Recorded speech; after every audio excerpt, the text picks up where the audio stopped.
college-age adults have taken to online dating more than any other age group, tripling the use of online services and apps over the past 2 years. But the only other group who have seen anywhere close to that big of a jump are middle-aged Americans, who are now twice as likely to try looking for someone online as they were 2 years ago. Chuck Epstein is one of those more mature users, and he wrote a book about his experience called You Don't Think I'm Beautiful. He joins us now with some lessons learned and some advice for the younger generation. Thank you so much for joining us. Hi, thank you. You're very flattering. Okay, so tell us some of these developments you have learned about the world of online dating. Well, the world of online dating is it's about, there's a lot of similarities between older people and younger people, the millennials and the baby boomers, for example. The baby boomers have been going online, as you said, on a pretty big level. There's a couple different things, though, however. There's some immediacy for older people in their 50s and 60s, mostly because they have longer life experience, different life experiences. They have been divorced, widowed, separated. Some have been doing that for over 25 years.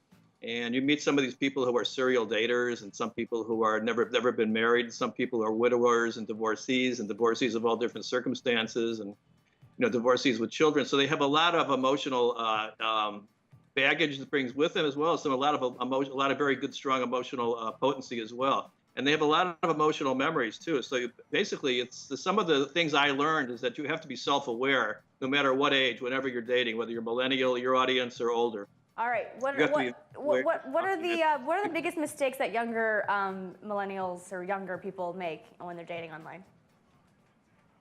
Younger people? Yeah. I think there's a couple things. I don't think they're self-aware. They have to be more aware. There's also the industry, the dating industry itself also makes this sort of a game, and it really is not a game. It's not fair to both parties involved. Like, for instance, every day Match.com or one of the others would send you 5 or 7 or different possible new matches, and they make it into a game. And I think that trivializes the process too. That's not the way to build a strong, lasting relationship. We have a lot of emotional memories when we go on a first date. We have to have a lot of chemistry. And when you go to that first, there's even a TV commercial which says they're going. This couple just meets, and then it says they have a backup date. I mean, why would you even bother to go on the first date if you had a backup date? And I think people go into this very casually, and I think over the long term, dating, it just trivializes it. It diminishes the quality of the relationships, and you have to look for. You have to respect yourself. You have to be aware of your own limited time that you want to devote to this, because it is emotional, It's expensive, it's an emotional roller coaster, and you just got to value yourself. If you don't value yourself before you go into a relationship, you are not going to come out of that relationship with something of value as well. And that's what Chuck, people sorry looking to for interrupt you, companions. but we just have to ask, are you dating anyone now? Yes, I am. You are. So it worked? It does work. It does work. Yes, it does.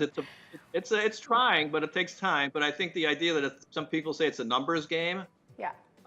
It's more. It's a lot more than that, and you have to be very parsimonious and very careful Chuck, about your own time. We're so sorry. It's all the time we have for today, but thank you so much for joining us.